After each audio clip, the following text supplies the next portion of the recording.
Hi, my name's Ron Shaffer. I'm back with another audio plugin review, tutorial tips and tricks and opinions on various plugins and stuff.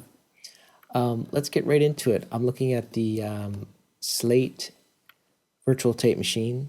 This is really nice. I like it on mastering and stuff because it's a very simple tape emulation that's basically I use as a compressor. There's other ones out there that do more effects with tape delay and modulation and stuff that are pretty cool for different things like vocals and guitar effects. But this one's pretty straight up. I use it on individual tracks as a compressor or in mastering as a compressor. And here I have it on a compilation album for the movie Rubble Kings. My friend, producer Little Shalimar, produced this record. It's really good and it's doing very well. And I wound up using Slate virtual tape on a couple tracks, as well as the FGX compressor limiter. Using the limiter on almost everything all the time. We'll get into that as well. But let's check out the tape machine on this track.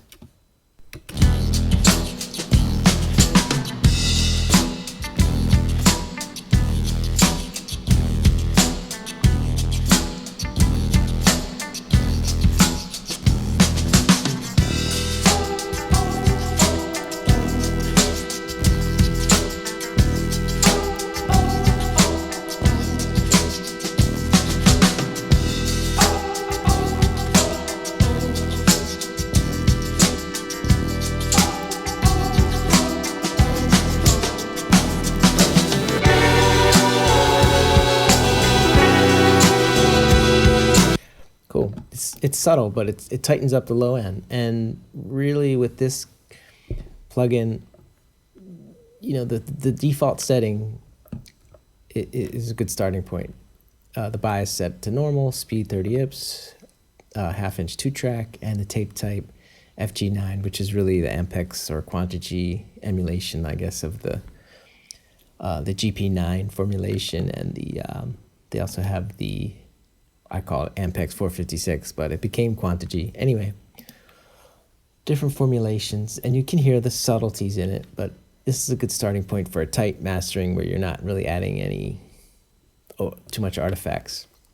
You're really getting compression, and then the output stage has a nice gain and amplification. So let's check it out again.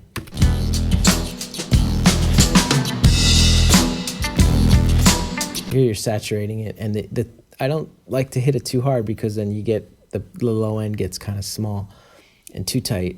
And actually I like hitting it less so that it lets it breathe and the dynamics come through and the low end comes through. So you have to play with that. And then the output on this sounds really nice, like a lot of these digital emulations of good analog gear. The output can add some nice coloration to it. Because they're emulating it well, you're getting the transformer output and different noise and different frequency changes that are actually really nice. So check it out. Of course, everything sounds better louder, but you can tell it's adding body to it as well.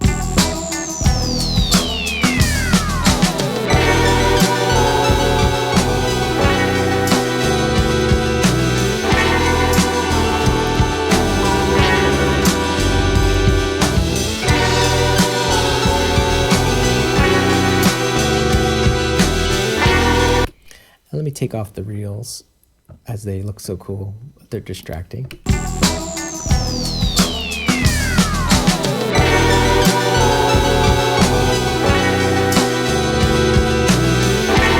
It's cool. Now, I have other things down the line like compression and stuff, so I have to watch what I'm doing here as it's going to affect the compressor, but you get the idea. There's also a nice... What I like too is this bass alignment. You can add low end. It's probably a bump around 100 hertz or so. It sounds great.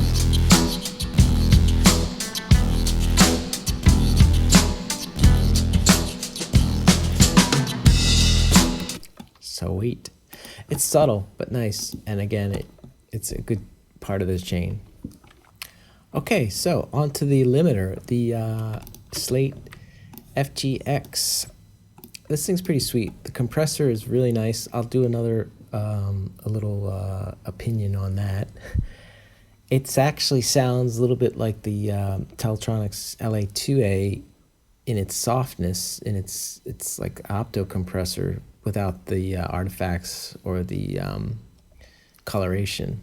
I use it sometimes on vocals for a softer, smoother compressor.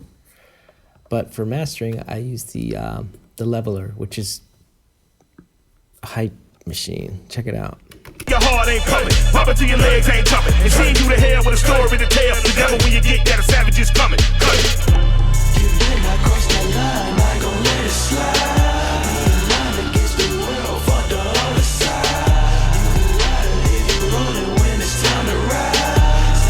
Saddle's doing damage for your piece of. It's just, if you use it subtly, it's nice because it gives you the gain and a little bit of dynamic perception, which I don't know what that is, but I like it. Your heart ain't coming, pop it till your legs ain't jumping. And seeing you to hell with a story to tell. The devil when you get that, a savage is coming. You better not cross that line, I gon' let it slide. Line against the world, fuck the other side.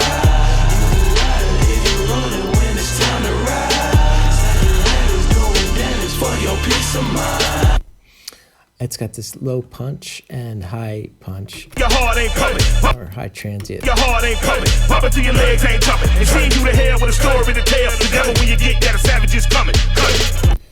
I usually have these at 0, but occasionally I'll use the low and the high for just to pop a snare out or to give a little more definition on a kick. But I usually go in deeper into the other plugins prior to getting into this to do that. But really, just subtly, a little bit of this and a little bit of this. Your heart ain't coming, pop it till your legs ain't jumping. And seeing you to hell with a story to tell. The devil when you get that, a savage is coming. You better not cross that line, I gon' let it slide. You notice on the higher hyped section, higher in volume section, it's not as noticeable, which is a good thing. And then when the track drops in volume, you hear it.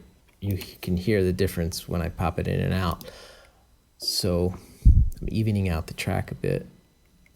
But still feel the dynamic, but it just makes the whole thing have more energy. You can also look on Slate for a tutorial or an explanation of this and these things that Steven does with Fabrice, I think's on it as well.